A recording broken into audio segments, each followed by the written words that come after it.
Hello everyone, आज इस video में हम एक ऐसे सेक्टर के बारे में बात करने वाले हैं जो आने वाले कुछ सालों में भारत के लिए गेम चेंजर बन सकता है।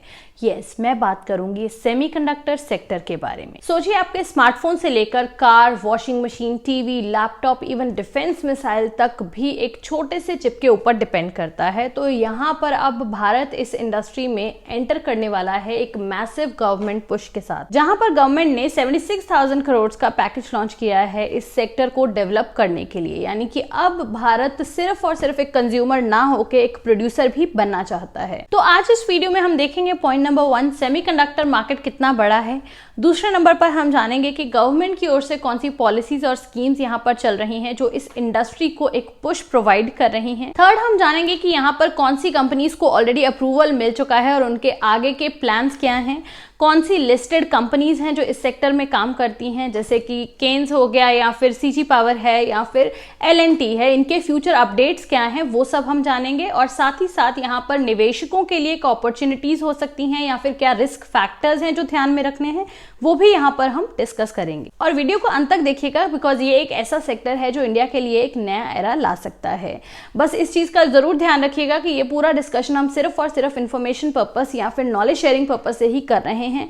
कोई भी यहाँ पर फाइनेंशियल एडवाइस नहीं रहेगी। वीडियो अच्छा लगे तो इससे जितना ज्यादा हो सके लाइक और शेयर कर दीजिएगा, और चैनल के साथ नए जुड़े हैं तो सब्सक्राइब करते टाइम बेल आइकन जरूर हिट कर लें। तो देखिए, अभी की बात करें तो इंडिया का जो सेमीकंडक्टर मार्केट है ये करीब $50 बिलियन का है, और जो एक्सपेक्ट किया जा रहा है वो ये है कि 2030 तक ये मार्केट ग्रो करते हुए $110 बिलियन तक पहुंच जाएगा। यानी कि 5 से 6 सालों में यहाँ पर ऑलमोस्ट डबल होता हुआ ये देखने को मिलेगा, with a CAGR of approximately 17%। आप समझ लीजिए कि हर नए smartphone, electric vehicle, smart TV, AI device के साथ चिप्स की डिमांड बहुत ही तेजी से और बढ़ने वाली है। इसका एक एग्जांपल ये ले लेते हैं कि जितना ज्यादा EV अडॉप्शन बढ़ेगा उतनी ही ज्यादा चिप्स की डिमांड भी बढ़ेगी, क्योंकि इलेक्ट्रिक व्हीकल अगर आप एक खरीदते हो तो उसमें 1000+ चिप्स लगी रहती हैं। इसी वजह से यहाँ पर चिप्स की जो डिमांड है वो काफी तेजी से ग्रो करने वाली है आने वाले सालों में। भारत सरकार ने 2021 में इंडिया सेमीकंडक्टर मिशन लॉन्च किया और अब यहाँ पर 76,000 करोड़ का प्रोडक्शन लिंक्ड इंसेंटिव रखा गया है, ताकि इस पूरे सेक्टर को एक बूम मिले, एक पुश मिले। पीएम मोदी के मिशन मोड अनाउंसमेंट में ये बोला गया है कि इंडिया का first ever made in India chip launch expect किया जा रहा है कि 2025 के अंत तक हो जाएगा, जिसके लिए और भी इनिशिएटिव्स गवर्नमेंट ले रही है, जैसे कि टैलेंट पाइपलाइन को स्ट्रेंथन करने के लिए 85,000 इंजीनियर्स को ट्रेन किया जाएगा in advance semiconductor and electronics manufacturing. अभी अगस्त में यूनियन कैबिनेट में भी ये पूरी तरह से क्लियर हो चुका है कि इंडिया में 4 नए semiconductor assembly and test plants लगाए जाएंगे under this India semiconductor mission, जिसके लिए टोटल फाइनेंशियल आउटले होगा वो होगा 4,594 करोड़ का। गवर्नमेंट के क्लियर विजन, लीडरशिप और कमिटमेंट के चलते अब इंडियन सेमीकंडक्टर इंडस्ट्री एक नई ऊंचाई पर पहुंचने के लिए पूरी तरह से तैयार है। यहाँ पर जो पॉलिसी है वो बहुत ही सिंपल है। कोई भी कंपनी जो 28 नैनोमीटर या फिर उससे भी एडवांस चिप बनाएगी तो गवर्नमेंट उसकी प्रोजेक्ट कॉस्ट को 50% बियर करेगी। यानी कि अगर कोई कंपनी 10,000 करोड़ का प्लांट लगा रही है तो उसका जो 5,000 करोड़ होगा उसका 50% जो कॉस्ट होगा वो गवर्नमेंट देगी। ये क्राइटेरिया इसलिए भी रखा गया है क्योंकि मार्केट में बहुत सी कंपनीज ऐसी हैं जो ये क्लेम कर रही हैं कि वो भी सेमीकंडक्टर इंडस्ट्री में काम करती हैं। तो एज एन इन्वेस्टर जब आप रिसर्च करते हो तो आपको इन चीजों का खास ध्यान रखना है। आपको इसी चीज पे स्टडी करना है कि कौन सी कंपनीज एक्चुअल में इस इंडस्ट्री में काम करती हैं, उन्हीं को आप यहाँ पर शॉर्टलिस्ट करो। क्योंकि एक रिस्क शेयरिंग मॉडल है तो यहाँ पर प्राइवेट सेक्टर को एक बड़ा बूस्ट मिलता है।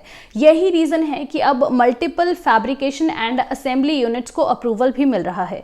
अभी तक सरकार की ओर से टोटल 10 सेमीकंडक्टर प्लांट्स को अप्रूवल मिल चुका है across 6 states with a cumulative investment of 1.6 lakh crore. इसमें 2 कंपनीज हैं टाटा ग्रुप की जो कि अनलिस्टेड हैं। सबसे पहली है यहाँ पर टाटा इलेक्ट्रॉनिक्स प्राइवेट लिमिटेड और दूसरी है Tata semiconductor assembly and test private limited. तीसरी कंपनी एक यूएस बेस्ड कंपनी है जिसका नाम है माइक्रोन, जो कि गुजरात में अपना फैब्रिकेशन प्लांट लगा रही है। 4th नंबर पर नाम आ जाता है सीजी पावर का, जो कि एक लिस्टेड कंपनी है और जिनका fabrication and assembly unit Gujarat में है। और 5वें नंबर पर यहाँ पर एक जॉइंट वेंचर आ जाता है जो अगेन एक बहुत ही स्ट्रॉन्ग प्लेयर है, और ये जो जॉइंट वेंचर है this is between HCL and and Foxconn. Uttar Pradesh के जेवर में ये company 20,000 wafers per month and 36 million display driver chips बनाएगी एक साल में। Then sixth is Kaynes Semicon Private Limited, जो कि एक अनलिस्टेड कंपनी है, लेकिन इसकी जो पेरेंट कंपनी है केन्स टेक्नोलॉजीज वो लिस्टेड है। आगे आ जाता है यहाँ पर 3D ग्लास सॉल्यूशंस, जो कि एक यूएस बेस्ड कंपनी है और ओडिशा में अपना ये प्लांट सेटअप कर रहे हैं। उसके बाद आगे आ जाता है silicon carbide, then is ASIP advance systems, और लास्ट में जो 10th कंपनी है वो यहाँ पर है कॉन्टिनेंटल डिवाइस इंडिया लिमिटेड। लेकिन इंपॉर्टेंट पॉइंट यहाँ पर ये है कि इन सभी 10 की 10 कंपनीज में से सिर्फ 2 ही कंपनीज ऐसी हैं जो लिस्टेड हैं, एक है CG पावर और दूसरी है केन्स टेक्नोलॉजीज। यहाँ पर इन्वेस्टर्स डायरेक्टली इन कंपनीज में निवेश करने का सोच सकते हैं। इसके अलावा अगर टाटा ग्रुप की कंपनीज में फॉर एग्जांपल हम निवेश करने का सोचते हैं तो वहां पर हमारे पास ऑप्शन नहीं है, क्योंकि वो अनलिस्टेड कंपनीज हैं, तो वहां निवेश करने के लिए हमें टाटा ग्रुप में ही इन्वेस्ट करना पड़ेगा। लेकिन फिर से मैं आपको एक बार यहाँ पर डिस्क्लेमर देना चाहूंगी कि ये किसी भी तरह का रिकमेंडेशन नहीं है। पूरी ये जो डिस्कशन हमने कंडक्ट किया है ये सिर्फ और सिर्फ नॉलेज शेयरिंग पर्पज से ही किया जा रहा है। अब आ जाते हैं हम यहाँ पर जो लिस्टेड कंपनीज हैं उनके क्या क्या फर्दर अपडेट्स हैं उन्हें जान लेते हैं। सबसे पहले मैं बात करूंगी CG पावर के बारे में। CG पावर का प्लान है कि ये 7600 करोड़ यहाँ पर ओवर 5 इयर्स इन्वेस्ट करना चाहते हैं। इनका जो G1 फैसिलिटी है वो ऑलरेडी अगस्त 2025 में इनॉग्रेट हो चुका है, लेकिन अभी काफी छोटा है क्योंकि इसकी capacity 0.5 million units per day की है, और इसका जो कमर्शियल प्रोडक्शन है वो भी अभी मिड 2026 से स्टार्ट होगा। इनकी जो G2 फैसिलिटी है वो अभी कंस्ट्रक्शन फेज में है, लेकिन ये काफी बड़ी होगी क्योंकि यहाँ पर जो इनकी प्रोडक्शन कैपेसिटी है वो होगी 14.5 मिलियन यूनिट्स पर डे की। यानी कि ये फैसिलिटी जब स्टार्ट होगी तो उसके बाद CG पावर एक बड़े लीग में चला जाएगा।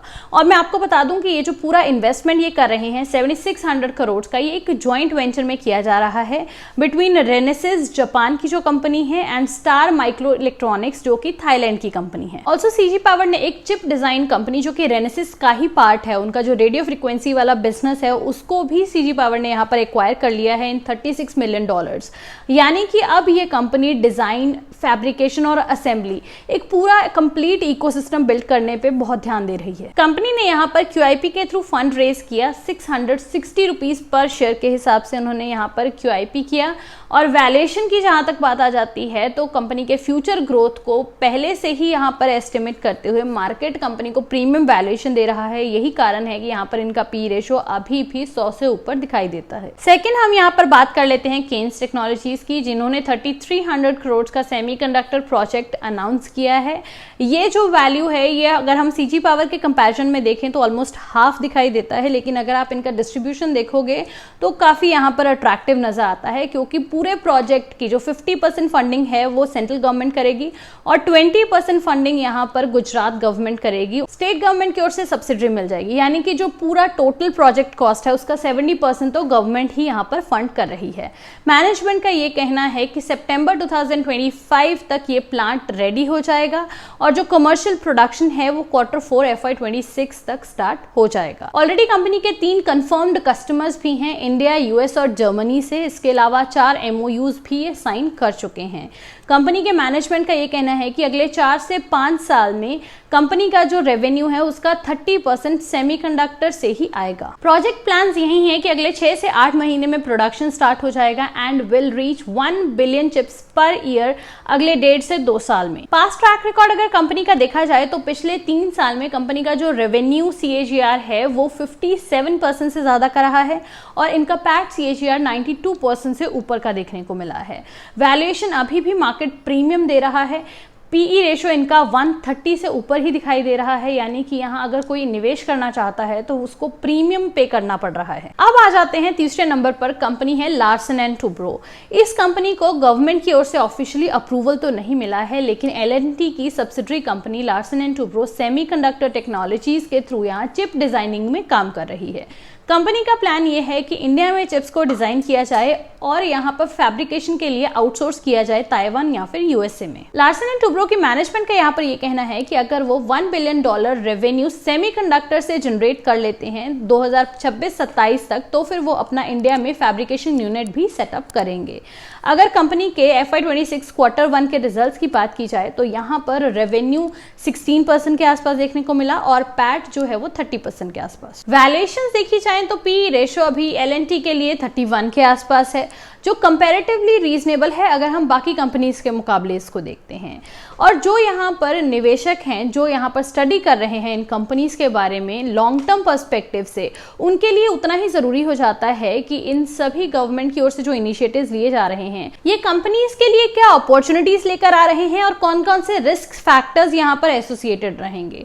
सबसे पहले हम अपॉर्चुनिटीज की अगर बात करें तो यहाँ क्योंकि गवर्नमेंट 50% तक की फंडिंग प्रोवाइड कर रही है कंपनीज को अपने प्लांट सेटअप करने के लिए, तो डेफिनेटली अगर लंबे समय के लिए देखा जाए तो यहाँ पर कंपनीज को ये फायदा होगा कि उनके मार्जिन्स काफी ज्यादा बेटर रहेंगे। सेकेंडली, जैसे जैसे ईवी अडॉप्शन बढ़ेगा, 5G, AI, डेटा सेंटर, इन सभी इंडस्ट्रीज से चिप्स की जो डिमांड है वो शूट अप होगी। जितना ज़्यादा ग्रोथ यहाँ पर होगा, जितना अडॉप्शन यहाँ बढ़ेगा, उतनी ज़्यादा डिमांड यहाँ पर बूस्ट होगी। थर्ड इज ग्लोबल शिफ्ट, क्योंकि जो वेस्टर्न कंट्रीज हैं वो चाइना को ऑल्टरनेटिव ढूंढ रहे हैं, तो ऐसे में इंडिया उनके लिए एक ट्रस्टेड हब बन सकता है। Now coming to risk factors, एक सेमीकंडक्टर फैब्रिकेशन यूनिट सेटअप करने के लिए मिनिमम 3 से 4 साल का समय लग जाता है। ऐसे में एग्जीक्यूशन डिले होना पॉसिबल है। सेकेंड, क्योंकि ये एक कैपिटल इंटेंसिव बिजनेस है, इस वजह से इनकम पर रिटर्न आने के लिए समय लग सकता है। वैल्यूएशंस काफ़ी ज़्यादा हाई हैं। फ्यूचर ग्रोथ को एस्टिमेट करते हुए यहाँ पर कंपनीज को प्रीमियम वैल्यूएशन ऑलरेडी मिल रहा है। इन केस अगर एग्जीक्यूशन डिले हो जाता है तो शॉर्ट टर्म में यहाँ पर कंपनीज के शेयर करेक्शन जोन में जाते हुए भी दिखाई दे सकते हैं। तो यहाँ पर इंडिया का सेमीकंडक्टर सेक्टर अभी ग्रोइंग फेज में है। गवर्नमेंट की ओर से जो पुश यहाँ पर मिल रहा है और कंपनीज के जो इन्वेस्टमेंट है वो क्लियरली यहाँ पर दिखाते हैं कि आने वाले 5 से 10 सालों में ये एक बड़ी इंडस्ट्री निकलकर सामने आ सकती है। लिस्टेड स्पेस में अभी फिलहाल सीजी पावर और केन्स टेक्नोलॉजीज ये 2 ही फ्रंट रनर्स हैं, लेकिन यहाँ पर L&T एंड टाटा ग्रुप जैसे बड़े दिग्गज भी एंट्री ले रहे हैं। क्योंकि ये एक लंबे समय का खेल है, इसीलिए पेशेंस यहाँ पर बहुत ही मैटर करता है। और क्योंकि यहाँ पर कैपिटल इंटेंसिव बिजनेस है, इसीलिए रिटर्न्स आने में थोड़ा समय लग सकता है। 2028-2029 तक क्लियरली हमें चीजें डिफाइन होती हुई दिख जाएंगी। तो इस पर आपका क्या ओपिनियन है? इस पूरी इंडस्ट्री में कौन सी कंपनीज के बारे में आप रिसर्च करना प्रेफर करेंगे, वो हमें कमेंट सेक्शन में जरूर बताइएगा। और वीडियो अच्छी लगी हो तो जितना ज्यादा हो सके लाइक और शेयर प्लीज कर दीजिएगा। और साथ ही साथ मेरे चैनल के साथ नए जुड़े हैं तो प्लीज सब्सक्राइब करते टाइम बेल आइकन हिट कर लीजिएगा, ताकि आने वाले वीडियोस की टाइमली नोटिफिकेशन आपको मिलती रहे। जल्दी मिलेंगे नेक्स्ट वीडियो के साथ, तब तक के लिए take care, thank you for watching.